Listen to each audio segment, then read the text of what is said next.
Well, hello there. In this episode of the SPS podcast, we're going to be talking about 5 key ways that you can improve your self-belief. And we're going to ask the key question, do you believe in yourself?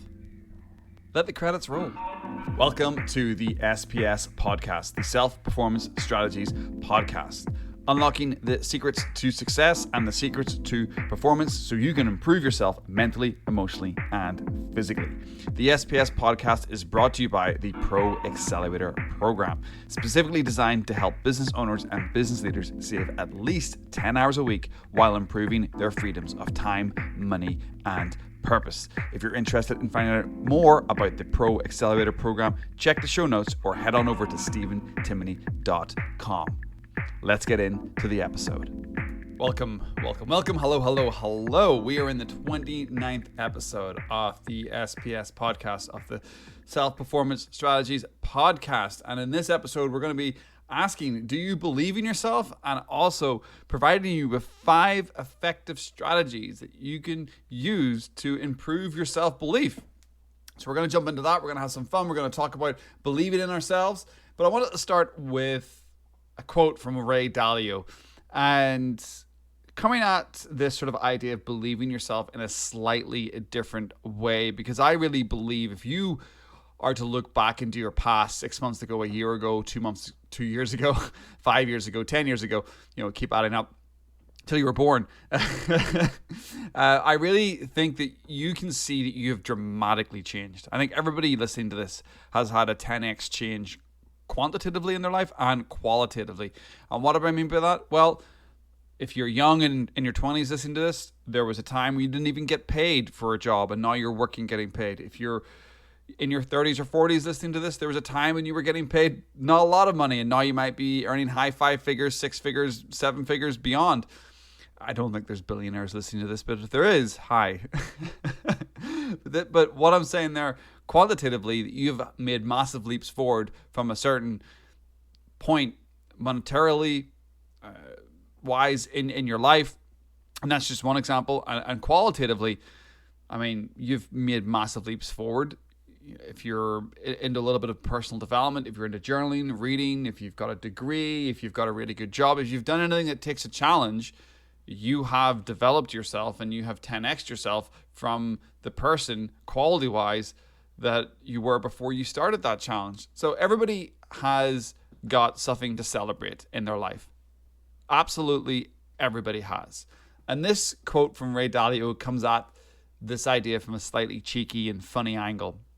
And he said, if you don't look back at yourself and think, wow, how stupid was I a year ago, then you must not have learned much in the last year. Oof, ouch. Now, I know there was a time in my life I lacked self-belief. I know there was a time in my life where I repeated the same year 3 or 4 times, if not more. While I was a little cocky and a little arrogant as a dude in my 20s, underneath I was not the same. I was not. I was very, very bravado, very comedic. I'm tall, reasonably good looking in my own opinion. There's my arrogance. But I was tall, decent looking. I could crack a joke, could, talk in front of people. I was able to get by in a lot of situations. I was able to get my foot in the door a lot of the times in organizations, in friend groups, into situations, because I had a nice, likable demeanor. Now, behind all that, I lacked confidence in my abilities, and I would often play the fool to hide that, especially in high school and university and stuff. When I was younger, I'd be the comic relief, or try to be the guy poking jokes, being sarcastic, making jokes in front of the class to to make everybody laugh, in an awkward situation, and I would often get into a lot of trouble for that.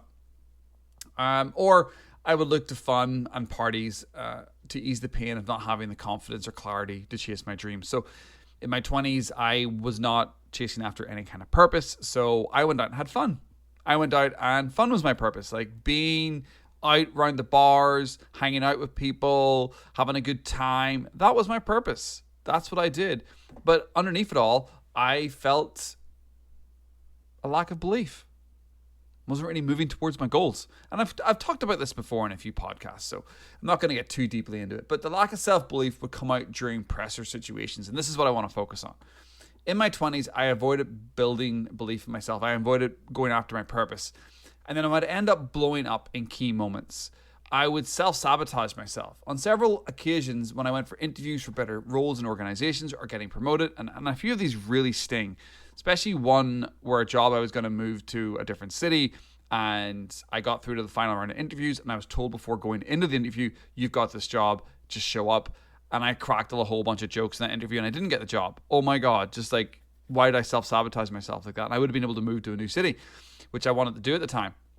And then the other one was I was working in an organization and I was lighting the place on fire. I was just like doing lots of really great things. And I went in pretty much guaranteed to be made a manager. And this is like in my early 20s. And again, just started cracking jokes and being way too relaxed and unprofessional in these interviews. And I crumbled under a little bit of pressure. I made jokes at the wrong time. I got too familiar with the leaders. I didn't come across as professional or somebody who people wanted to give that responsibility to. Now, I put that down to sort of knowing that if I got this job, I'd have to actually start leveling up. I'd actually have to start being better than who I was. And there was a part of me that I thought I kind of bluffed my way into it. You know, the handsome, the good look, the charms, the laughing guy. You know, I thought I was gonna get found out, so I self-sabotaged myself so I didn't have to be found out, so I could just stay where I was. You know, and then because I would do the self-sabotaging little circle, it's stupid, I would end up going out and partying to ease my pain. I'd blame others, and you can see the cycle I was in. And a lot of that was down to the fact that I didn't have the structures in my life that allowed me to see my growth. I didn't have the structures in my life to build that self-belief, to build that confidence, and to really go after big things. And now in my early 40s, I have all those systems, and I keep going after bigger and better things. I have my own business. I got promoted, I think, in the last, sort of 5 or 6 years I was working within organizations. I think it was 9 or 10 times. I was getting promoted every sort of half a year to 3/4 of a year, if you span them out, sometimes very quickly, sometimes being moved around quite quickly for my skill set. And when I think about the growth that I've had over the last 10 or 12 years compared to the growth that I had the 10 years before that in my 20s, I look back and I cringe hard at my 20s. Now, do I have regrets about them? Not really. I've forgiven myself. That guy didn't really know better. He was just doing his best. He was doing what he thought was the right thing to do, even though it was the wrong thing to do. And since growing like that and looking back at those years in my 20s that I've repeated, you cringe at them. I now get into a mode of cringing at myself pretty much every quarter, every month, every week. I look back and think, oh my God. And that is the speeding up of your growth. That is the momentum that you will tap into if you take these 5 ideas I'm going to discuss later in this podcast and really implement them in your life. You're going to start getting that momentum where you're going to be building that self-belief and that confidence, and you're going to be building it at a rate that eventually it will hockey stick. It will have that big shoot up where you'll just tap into that compounding momentum and you'll just go. So when I was in my 20s, as I've been saying, my life stayed very similar for most of it. I could look back over the years and I could definitely felt the same. As I've mentioned before in other podcasts, if you know me on Twitter or where I post a lot on LinkedIn and Twitter, you know, I made a big, bold move about 13 years ago to move to Canada. It helped change my environments. And it helped me get out of that low self-belief, low self-sabotaging cycle because I was able to pull away from the party. I was able to pull away from things. And environments is huge. And we're going to talk about that as part of the 5 points. Then the distance I got from my old life helped me see my missteps. And I was able to see my past from a more positive viewpoint. And this is another fantastic point that I'm just going to riff on for a second. Every week, month in your life, if you're growing, if you're reading books that are changing your perspective, if you're having paradigm shifts, you can then take that new paradigm shift and you can look back at the worst times in your life and you can reassess those from a different viewpoint and get deeper insights and pull out bigger lessons. Look back in your past every time you have a big growth spurt, every time that you have a paradigm shift. Take the opportunity to look back and be like, oh wow, yeah, I can actually use this to help me reframe this dark part of my past. Now, I was able to see the skills that I had got during that time period. You know, I was still going to work. I was still being a leader or still managing teams. So I was still able to pull out some gold and some information from that time. So it wasn't a complete waste. And that's why I don't really regret it, because there was a lot of good things happened during that time and I got lessons. It just, I felt like I repeated the same year 4 or 5 times. That decision to move from to move from the UK to Canada was huge for me. Give me the space. I've talked about it before. I'm not going to get too deep into it. It was the big domino in my late 20s that changed my life. And it continues to be that big domino. It continues to be the big inflection point. Now, before I moved to Canada, moving from Northern Ireland to the north of England to go to university was a big inflection point. But then that inflection point had plateaued for me and had stopped bringing me gains because I got into a very sort of stale lifestyle. Then the move to Canada has then provided this other inflection point, and I've continued this sort of momentum with it. In the space of a few years, I went from mid-level retail jobs in the UK to moving to Canada, going through a couple of years of difficulties with immigrating and waiting for visas and stuff, to actually really jumping into really decent jobs and earning 6 figures in the sales environment and the corporate environment. Now, lovely story, Stephen, but where are you going with the 29th episode of the SPS podcast? Well, where I'm going is I want to now break down the 5 key areas that help me build that self-belief from moving to Canada to who I am today. What were the 5 key things that I did that actually helped me build that self-belief? Now, the first one was environment, as we've talked about. We'll talk about that a bit more. But I want to really set out for you in the back end of this podcast, for you to start to believe in yourself, because those who believe in themselves tend to rise higher than those who are talented. I think there was a study done with the people who have self-belief, or people who are like go-getters, will actually get further in life than people who are like naturally talented. In a corporate environment, entrepreneurial environment, those people that have that grit, that perseverance, I can just about speak. Those people that have that grit, they're going to outperform those who are naturally talented, because grit will always be better than self-belief, will always be better than talent. People with self-belief get knocked down, they get up again. They figure out what to do to overcome a situation. But how do you build that bulletproof self-belief? Well, I want to take you through the 5 key areas that really helped me, in my journey, and they've helped my clients. They are good ideas that you need to implement in your life if you want to build that self-belief and that confidence. So the first one that we've already talked about, it's been like a main feature of this podcast so far, is your environments. What kind of people are you around? Where are you living? What kind of attitudes are you subjecting yourself to daily? Have positive workplaces or groups of friends now turn toxic? Can you change your environments? Can you leave? Can you change country? Can you change city? Can you change jobs? Negative environments around you consistently will dent your self-belief. And that really did for me, because in my life, there's a few times where I've been in negative environments, and leaving has been the best thing that I did.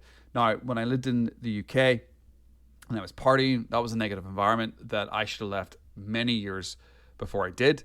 I went from being the young person in a group of friends who was out partying when I was in my early 20s, and everybody else was 2 or 3 years older than me. And then by the back end of my 20s, I was the older guy, and everybody else was 2 or 3 years or 4, even 5 years younger than me. So I definitely hung around that scene. By the time I was 27, 28, 29, I shouldn't have been going out partying anymore. Unfortunately, it just happened. But moving out of that environment and learning that lesson meant that when I was working in a sales environment, later on earning decent money, but that environment had turned toxic, the job had gone a bit toxic, I wasn't really enjoying the environment anymore, I left that maybe 6 months to a year later than I should have done, but I left that. And then I went into another job that was quite similar, and I left that within 6 months because the lesson had shortened. The environment lesson had become something that I was very attuned into. That as soon as I stepped into a new environment, I was like, oh, this is the same environment. And if I stay here, I'm not learning the lesson. So anytime that you are not happy with your environment and you leave that environment, make sure you're very, very specific about why that environment was negative. Toxic people, didn't enjoy the work, whatever that is for you, make sure you're learning the lesson. Because leaving an environment just to go from one hot frying pan to another is completely and utterly pointless. So that's a key one to remember. You want to raise your self-belief, be very, very aware of your environments. Where you're working, who you're living with, who you hang out with. Be clear in your environments, okay? The second area we want to talk about is your experiences. Everyone has taken hits. There's no one listening to this who's not taken hits. From failed businesses to projects that flopped hard, you've had big negative hits. Everybody has. So get over it. Stop it. Stop thinking that's the end. It's not. It's just something that happened. Because you've also been lucky at times. You've also had moments where things have just worked out, where things have just like magically happened, where a miracle has happened. You're like, oh my God, how did I pull myself out of that situation? How did that scrape not end up ruining me? How did I get out of that situation? Whether that's in sports, whether it's in business, whether it's in a fight in the street, I don't know. I don't know who you are or where you're coming from listening to this. But there has been times when you've been lucky. Like you're driving a car and someone nearly crashes into you and you're like, oh my God, my reactions just pulled me out of that. You have been lucky in your life more times than you can count. But I can tell you right now, I'm 100% sure that you focus on the negative points, that you only remember the times you were negatively impacted. You only remember the bad points. What you experience shapes you, but you have a tendency to focus on the negative. You can let it all dent your self-belief. You can let all those negative things dent your self-belief, or you cannot be a victim and see it all as growth. And this goes back to the long story I told at the start of this podcast about my 20s. Now, I could have a lot of regret about my 20s and still be beating myself up about it, but it's 20 years ago now nearly. I'm in my early 40s. Why would I still want to be beating a certain part of me up 20 years later from a guy in his early 20s? By the time I hit my 50s, that'll be 20 years ago. In 7, 8 years' time, when I'm 50-year-old, I'll be 20 years past the end of my party time when I was in my 20s. So would it be wise of me to still be beating myself up as a 50-year-old man, being like, oh, I regret my 20s. It really ruined my life. No, that's absolutely feckin' ridiculous to act like that. So even acting like it now, 5 years, 8 years, 10 years past the dark moments in your life is pointless. Look back at your experiences, look back at those dents and pull the lessons out of them so you don't make those mistakes again. So that's how you build your self-belief. You build your self-belief by pulling the lessons out of the times when things went wrong. Now, the third area I want to talk about, extremely key, is your inputs. When I was younger, when I was in my darker years, you could call them, I would just be watching TV, watching stupid movies, playing lots of video games, just listening to a lot of music and not reading anything, knowledgeable that could help improve me. When you listen, read, and talk about the negatives in life, you're negative. Like, I think I used to watch the news all the time. I used to watch the news at least once a day just to see what was going on. Also, because it was mildly entertaining. I think Channel 4 News in the UK used to be my favorite news show at like 7 o'clock at night, I think. I always enjoyed their opening music compared to all the rest of the news TV shows. But I haven't watched the news in years because negative information like that, crappy TV shows, shitty movies, crap aggressive music with shitty lyrics will dent your self-belief and affect how you see the world. But this also works in reverse. Go talk, read, or listen to people doing bigger and better things than you, and you will see your possibilities expand. Reading those personal development books, leadership books, watching the YouTube videos that are positive, doing courses, starting a side hustle, a business, having deep conversations with people who are 4 or 5 steps ahead of you, even 1 or 2 steps ahead of you. Those types of inputs are going to shift you into taking more action, which is going to help you build your self-belief. And again, if we go back to my story, when I switched over from not watching a lot of TV, from not listening to a lot of stupid music, dropping the movies, dropping the video games, and really focused 80% of my sort of content intake to positive stuff that was helping me be a better person, I took big leaps forward quite quickly. I went from being somebody who was probably behind most people to being somebody who was in front of most people mentally, emotionally, and physically in a pretty short period of time. So your inputs really do matter. And this falls on quite well to the fourth point, which is your hobbies. You can stack wins in areas of your life away from your business. You can do that by focusing on hobbies that create rewards for you. Like if you learn how to play the guitar and you get slightly better at it, you learn how to do a bit of video editing, you learn how to edit sound. Like I have to learn a little bit of sound editing for this podcast. But when you start following your interests in life and you get good at your hobbies, and your hobbies are fueling you in a positive way, like building Lego or doing something with art, when you're winning with your hobbies, that momentum will actually build your self-belief. It distracts you from the business struggles or the life struggles that you're currently having. And you might actually get some insights into those while you're distracting yourself with a healthy hobby. Now, your hobbies could be going to the gym, going for a hike, but just anything that you can do that's positive. Now, a hobby is not drinking alcohol, going out partying, womanizing, staying up really late at night, playing video games, watching Netflix for 12 hours in a row. That's not a hobby. Hobbies are things that are high value, creation, art, going to the gym, going for a hike, like I said. These are positive things in your life, but when you focus on positive hobbies and you get better at them, you stack wins. And when you're getting better at your hobbies away from your main sort of life development, like I was saying, that winning feeling is contagious and it starts impacting you in the other areas of your life. There's a strategic byproduct to having healthy, positive hobbies that you are slowly but surely getting better at. Feeling good in one area of your life spreads to others. So to build your self-belief, get yourself a really fun hobby. Final area we're going to talk about in the 29th episode of the SPS podcast, where we're discussing how you can improve your self-belief. We are going to talk about your attention. Your attention is key if you want to improve your self-belief. What pulls you? Where do you put that attention? Do you focus on the 100 good things in your business, or do you let the one bad thing derail your days and your weeks? I've touched on this idea earlier when talking about your experiences. Self-belief is hard to build when you always have your negative glasses on. You've got to take them off. If you're constantly focusing your attention on negative inputs, negative news, negative information, negative thoughts, and then you take negative actions because of those inputs, your attention is on the wrong things in life. It's on the wrong side of the coin, so to speak, because there's a positive side to the coin. There's a positive way that you can operate in life by journaling, by meditating, by being very hyper aware of your inputs, by being very hyper aware of your experiences, by being very hyper aware of your environments. You can create outrageous amounts of self-belief by curating your life in a way that you're constantly winning and you're constantly getting good, positive feedback coming to you. And that positive feedback doesn't necessarily mean that you're constantly winning in a sense that everything's going right for you.